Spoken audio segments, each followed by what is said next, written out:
به نام خدا. سلام، خیلی خوش اومدین به یادگیری زبان انگلیسی از طریق تحلیل. امروز قرار هست خبری رو که به صورت مقاله در یکی از خبرگزاری‌های معتبر جهان منتشر شده با همدیگه بررسی بکنیم. این خبر در 2 پارت تقدیم شما میشه به فاصله 1 هفته و پیشنهاد میکنم حتما پیش از نگاه کردن به این ویدیوهای قبلی که در پلیلیست نیوز در کانال ما منتشر شده رو حتما نگاه کنید. لینک اون ویدیوها رو در داخل قسمت کپشن قرار میدم. خیلی از کلماتی که اینجا ما ازش میگذریم یا اشاره کمی بهش میکنیم در ویدیوهای قبلی کاملا توضیح داده شدن. مثل روال همیشه لطفاً کلمات رو بنویسید، باهاشون جمله بسازید. بعد از خوانش من ویدیو رو نگه دارین و پاراگراف رو بخونید و سعی کنید تلفظها رو با تلفظهای من تطبیق بدین. این ویدیو برای کسانی که سطح پیشرفته و ادوانس دارن مناسبه و همینطور برای کسانی که در حوزه دیجیتال، بیزینس و حتی در حوزه غذایی فعالیت میکنن بسیار بسیار مناسبه. این خبر در خبرگزاری CNN منتشر شده. بریم سراغ تحلیل این خبر. عنوان خبر این هست: Judge's stern rebuke of Elon Musk X gives researchers fresh hope. کلمه استرن به معنای سختگیره و حتی معنای شدید هم میده. rebuke به معنای سرزنش و توبیخه و give fresh hope به معنای امیدواری تازه‌ای دادن هست. در مورد خوانش دقت کنید به خوندن آو. وقتی یه دونه اف داریم اون رو آو میخونیم و وقتی که 2 تا اف داریم اون رو آف. rebuke of. اوکی؟ ترجمه تایتل و عنوان این هست: توبیخ شدید قاضی از ایلان ماسک به محققان امیدواری تازه میدهد. بریم سراغ پاراگراف اول. A federal judge's decision this week reprimanding Elon Musk X will have reverberating effect on efforts to hold influential online platforms accountable, legal experts and advocacy groups say. کلمه decision به معنای تصمیمه و judges به معنای قاضی و reprimanding به معنای توبیخ و مجازاته و reverberating به معنای قابل ملاحظه در این متن و معنی دیگرش به معنای منعکس کردنه. effect به معنای تأثیر، effort به معنای تلاش ها، influential به معنای پرنفوذ و پرقدرت و با قدرت و accountable به معنای پاسخگو و مسئول. کلمه آخر ما در این پاراگراف advocacy هست به معنای وکالت. ترجمه پاراگراف این هست: تصمیم یک قاضی فدرال در این هفته مبنی بر توبیخ ایکس ایلان ماسک تأثیرات قابل توجهی بر تلاش‌ها برای پاسخگویی به پلتفرم‌های آنلاین با نفوذ خواهد داشت. کارشناسان حقوقی و گروه‌های وکالت می‌گویند. legal experts در ویدیوهای قبلی صحبت شده به معنای کارشناسان حقوقی. بریم سراغ پاراگراف دوم. On Monday, District Judge Charles Breyer dismissed and excoriated a lawsuit by X against online watchdog group Center for countering digital hate as an attempt to silence the non-profit group for sounding alarms about hate speech on the platform. کلمه دیستریکت در ویدیوهای قبلی بحث شده به معنای ناحیه و منطقه است.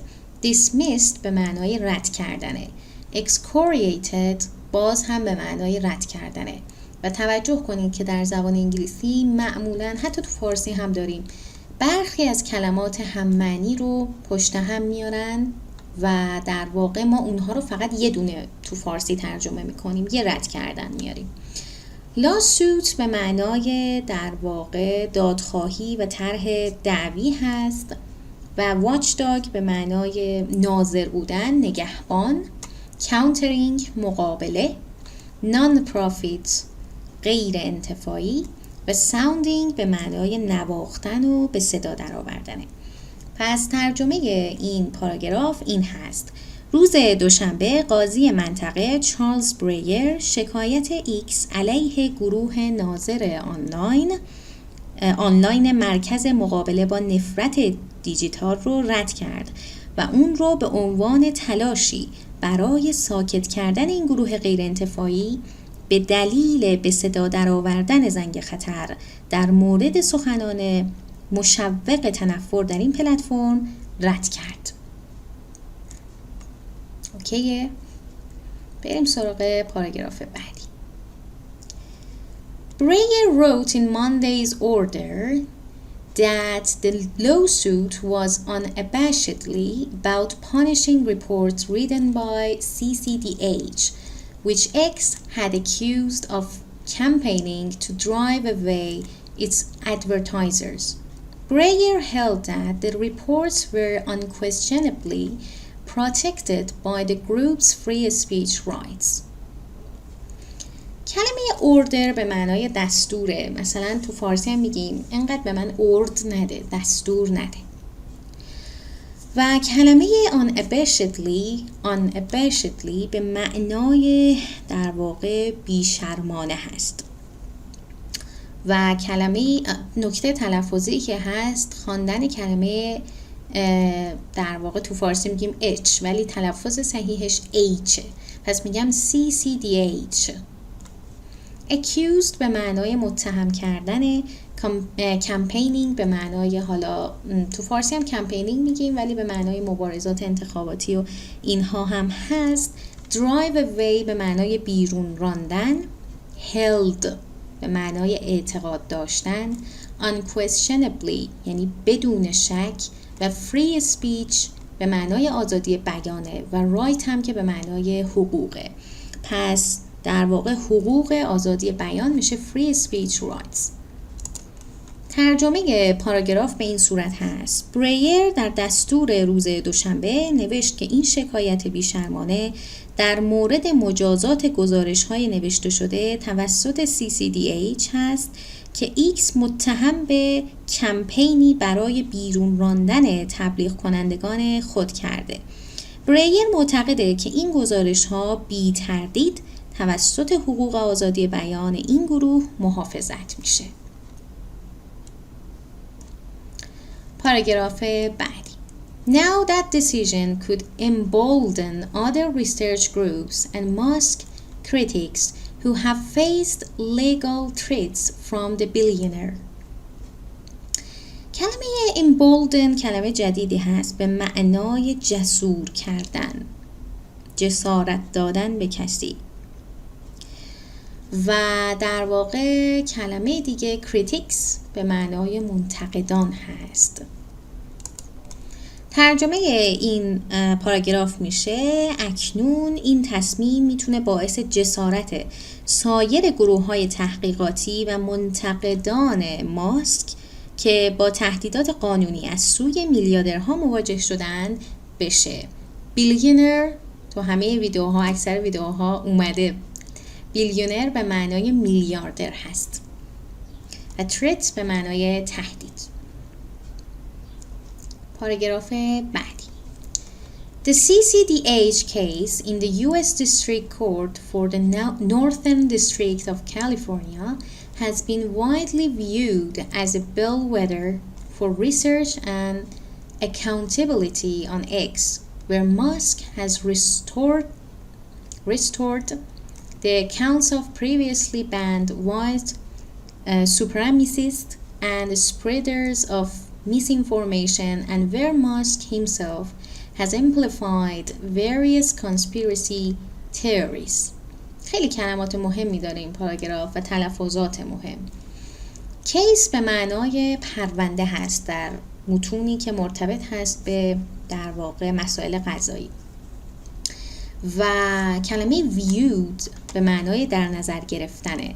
bellwether به معنای زنگ خطر. و accountability به معنای پاسخگویی. restored به معنای بازیابیه. و کلمه‌ای که تلفظش هم بسیار مهمه supremacist به معنای برتریگرایان. spreaders به معنای پخش کنندگان و انتشار دهندگان. misinformation، information به معنای اطلاعاته و ما در پلیلیست ریشه یابی کاملا در مورد پیشوندهای منفی کننده صحبت کردیم. misinformation به معنای اطلاعات نادرسته و amplified به معنای تقویت کردن یا ترجمه بهتر به معنای دامن زدن به چیزی هست. و conspiracy به معنای توطئه که حالا در ویدیوهای قبلی کاملا در موردش صحبت شده. پس ترجمه این در واقع پاراگراف به این صورت هست: پرونده CCDH در دادگاه منطقه‌ای ایالات متحده برای ناحیه شمالی کالیفرنیا به طور گسترده به عنوان یک زنگ خطر برای تحقیق و پاسخگویی در مورد X تلقی شده، در نظر گرفته شده. جایی که ماسک حسابهای برتری طلبان و انتشار دهندگان اطلاعات نادرست رو که قبلا ممنوع شده بودند بازیابی کرده و خود ماسک تئوری‌های توطئه مختلف رو تقویت کرده یا بهشون دامن زده. بریم سراغ پاراگراف بعدی. And CCDH is not the only organization that has faced attacks by self-proclaimed free speech absolutist Musk after criticizing or raising concerns about his platform. کلمه در واقع self-proclaimed به معنای خودخوانده یا ادعا شده توسط خود شخصه و absolutist به معنی از absolute میاد به معنای مطلقه و raising concerns یعنی افزایش نگرانی یا همون ابراز نگرانی. ترجمه این پاراگراف به این صورت هست: و CCDH تنها سازمانی نیست که پس از انتقاد یا ابراز نگرانی در مورد پلتفرم خود با حملاتی از سوی ماسک که حملات خودخوانده هم بوده که به ماسک میگن خودخوانده مطلق آزادی بیان مواجه شده. در واقع یعنی که ماسک خودش رو به صورت خودخوانده مدعی در واقع مطلق آزادی بیان میدونه. بریم سراغ پاراگراف بعدی. This is an important decision that sees Elon Musk's lawsuit for what it is, an effort to punish his critics for constitutionally protected speech and to deter researchers from studying his platform, said Alex Abdu, litigation director of the Ninth First Amendment Institute at Columbia University, which had filed a friend of the court briefing the case arguing that private companies should not be allowed to use breach of contract claims to punish criticism. پاراگرافی با کلی کلمات مهم. کلمه اول constitutionally به معنای طبق قانون اساسی هست. deter به معنای بازداشتنه. litigation به معنای دعوی قضایی و night در خیلی به این کلمه توجه کنید. ما کلمه night رو بدون کا در واقع میگیم به معنای شب، اما وقتی کا داره و دقیقاً هم به صورت نایت خونده میشه به معنای شوالیه یا دلاور هست و amendment به معنای اصلاحیه. کلمه filed به معنای ثبت کردن و تنظیم کردن، تو فارسی هم میگیم فایل کرده. و briefing به معنای مبنی بر چیزی، مبتنی بر چیزی. arguing فقط به معنای دعوا و بحث و مجادله نیست، به معنای استدلال هم هست. و breach به معنای نقض. ترجمه این پاراگراف به این صورت هست: این یک تصمیم مهم است که شکایت ایلان ماسک را در واقع در نظر میگیرد و میبیند تلاشی برای مجازات منتقدان او به دلیل سخنرانی محافظت شده در قانون اساسی و در واقع منع محققان از مطالعه پلتفرمش الکس عبدو مدیر دعوای حقوقی مؤسسه نایت فرست در دانشگاه کلمبیا گفت که یکی از دوستان در واقع دادگاه در این پرونده با این استدلال که شرکت‌های خصوصی نباید اجازه داشته باشند از ادعاهای نقض قرارداد برای مجازات انتقاد استفاده کنند تنظیم کرده. نکته که میخوام بهتون بگم این هست که ما نان پرافیت رو در پاراگراف‌های قبلی کار کردیم به معنای شرکت‌های غیر انتفاعی و پرایوت کامپانیز که اینجا اشاره شده بهش به معنای شرکت‌های خصوصی هستش و همین. نکته بعد هم این هست که ما اومدیم کلمه نایت رو ترجمه کردیم موقعی که میخواستیم توضیح بدیم به معنای شوالیه یا دلاور، اما اگه توجه کرده باشین موقع ترجمه کل پاراگراف من گفتم مؤسسه نایت فرست. چرا؟ به این علت که اسمه و خب ما اسم رو معمولا ترجمه نمی کنیم. مؤسساتی که در واقع در خارج از کشور وجود دارن رو نمیام لزوما ترجمه کلمه به کلمه بکنیمش. بریم سراغ پاراگراف بعدی. Society needs reliable and ethical research into social media platforms, and often that research relies on being able to study publicly available posts, Abdu said. X said it plans to appeal Breyer's decision. کلمه مهم کلمه ethical هست. ethical به معنای اخلاقیه و publicly available یعنی در دسترس عموم. کلمه appeal به معنای اعتراض کردن. ترجمه این پاراگراف این هست که عبدو گفت جامعه society به تحقیقات قابل اعتماد و اخلاقی در زمینه پلتفرم‌های رسانه‌های اجتماعی نیاز دارد و اغلب این تحقیقات به مطالعه پست‌های در دسترس عموم متکی است. ایکس گفت که قصد داره به تصمیم بریر اعتراض بکنه. بریم سراغ پاراگراف بعدی. عنوان بخش بعد این هست Musk's threats against X critics. کلمه threats به معنای تهدیدات، against یعنی در برابر و critics به معنای منتقدان. تهدیدات ماسک علیه منتقدان X یا همون توییتر سابق.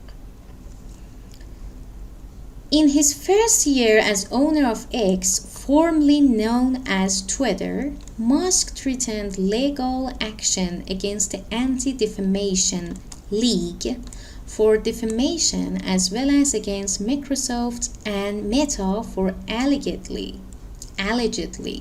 improper data and trade secret access, respectively. None of those threats ever amounted to real lawsuit. formerly به معنای سابقنه.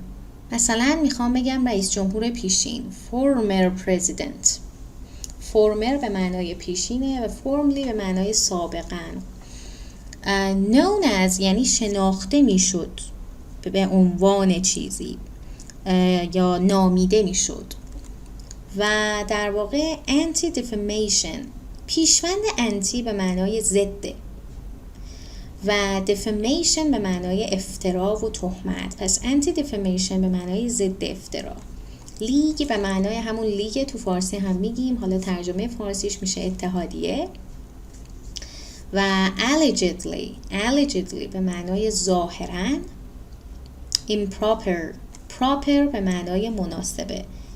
ایم پیشوند منفی کننده است و تبدیلش میکنه به نامناسب. trade به معنای تجاری. respectively خیلی جالبه. respect به معنای احترامه اما respectively به معنای در واقع به ترتیب هست و amounted to به معنای تبدیل شدن. ترجمه عبارت به این شکل است: ماسک در اولین سال حضور خود به عنوان مالک ایکس که قبلاً توییتر نامیده میشد به ترتیب علیه اتحادیه ضد افترا و همچنین مایکروسافت و متا به دلیل ادعای در واقع اطلاعات نامناسب و دسترسی به اسرار تجاری اقدام قانونی کرد. هیچ یک از اون تهدیدها هرگز به شکایت واقعی تبدیل نشد. amounted to تبدیل شدن. هممعنی میشه turn into. بریم سراغ پاراگراف پرلغت بعدی. خب He did, however, sue the progressive media watchdog Media Matters over its analysis highlighting anti-Semitic and pro-Nazi content on X, alleging that the group's testing methodology was not representative of how real users experience the site and that the report was designed to drive away advertisers. Legal experts have described that case as weak on the merits and as a bogus attempt to chill criticisms of X. خب بریم سراغ این پاراگراف پرلغت. سو به معنای شکایت کردن، پروگرسیو به معنای مترقی و پیشرفته است. هایلایتینگ، وقتی چیز رو هایلایت میکنیم میخوایم بگین اون چیز مهمه، پس برجستش میکنیم. انتی سمیتیک به معنای یهود ستیزه. پرو نازی به معنای طرفدار نازیه. کانتنت به معنای محتوا. alleging that با این ادعا که representative of یک اصطلاح. representative of به معنای نشان دهنده چیزی بودن، حاکی از چیزی بودن. و on the merits اصطلاح دیگه خیلی اصطلاح مهمیه، در ماهیت. و bogus به معنای جعلی و قلابی و چیل به معنای کاهش و یا سرد کردن. ترجمه این پاراگراف این هست: با این حال او از ناظر رسانه‌ای مترقی یا مدیا ماترز، گفتیم اسما رو ما در واقع ترجمه نمی کنیم، به دلیل تحلیل آن در مورد برجسته کردن محتوای یهودی ستیزانه و طرفدار نازی در اکس شکایت کرد، با این ادعا که روش آزمایش گروه نشان دهنده نحوه تجربه کاربران واقعی از سایت نیست و این گزارش برای دور کردن تبلیغ کنندگان طراحی شده. Design to. کارشناسان حقوقی این پرونده رو از نظر ماهیت on the merits ضعیف و تلاشی جعلی bogus attempt برای کاهش انتقاد از X توصیف کردند. chill criticism کاهش انتقاد. خب بریم سراغ در واقع پاراگراف بعدی. خب This week's court decision may be only a temporary setback in Musk's wider plan to stifle criticism, said Media Matters CEO Angelo Crotone. Musk's new playbook, Crotone said, enlists the help of sympathetic Republican attorneys general to investigate independent reporting organizations and tie them up in legal proceedings. کلمه temporary به معنای موقتی یا موقت هست. setback به معنای شکست و عقب نشینیه. stifle به معنای خفه کردن و فرو نشاندن. playbook خیلی جالبه، معنیش اصلا به قیافه کلمه نمیخوره. playbook به معنای خط مشیه. و این اصطلاح enlist the help of کمک طلبیدن. sympathetic به معنای دلسوز، دلسوزی. و Republican به معنای جمهوری خواهان. General عمومی، کلی. Investigate تحقیق و بررسی. و tie up یعنی مقید کردن. ترجمه این عبارت این هست: آنجلو کارسون مدیرعامل مدیا مدرن گفت تصمیم دادگاه این هفته ممکنه تنها یک عقب نشینی موقت در برنامه گسترده ماسک برای در واقع خفه کردن و یا فرو نشاندن انتقادات باشه.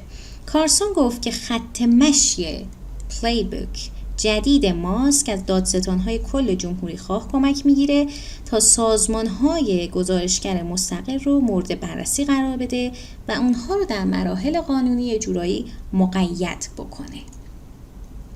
پلیبوک خط مشی. بریم سراغ آخرین پاراگراف این ویدیو که مابقی این خبر هم به فاصله 1 هفته در کانال قرار خواهد گرفت.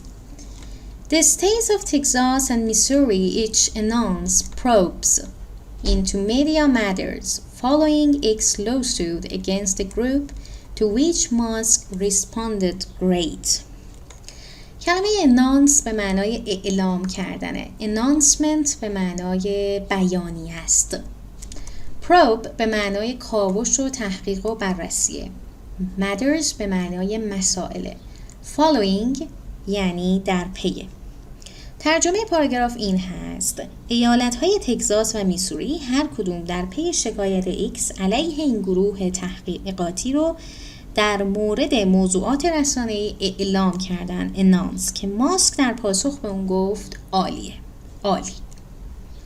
مدیا مدرز رو ما ترجمه نکردیم اما چون که اسمه، اما خب بدونید میشه مسائل مربوط به میدیا یا همون در واقع رسانه ها. امیدوارم که کلی کلمه یاد گرفته باشین، کلمات رو بنویسید، باهاشون جمله بسازین و سعی کنید که در متن اونها رو به خاطر بسپارید. ممنونم از همراهی شما.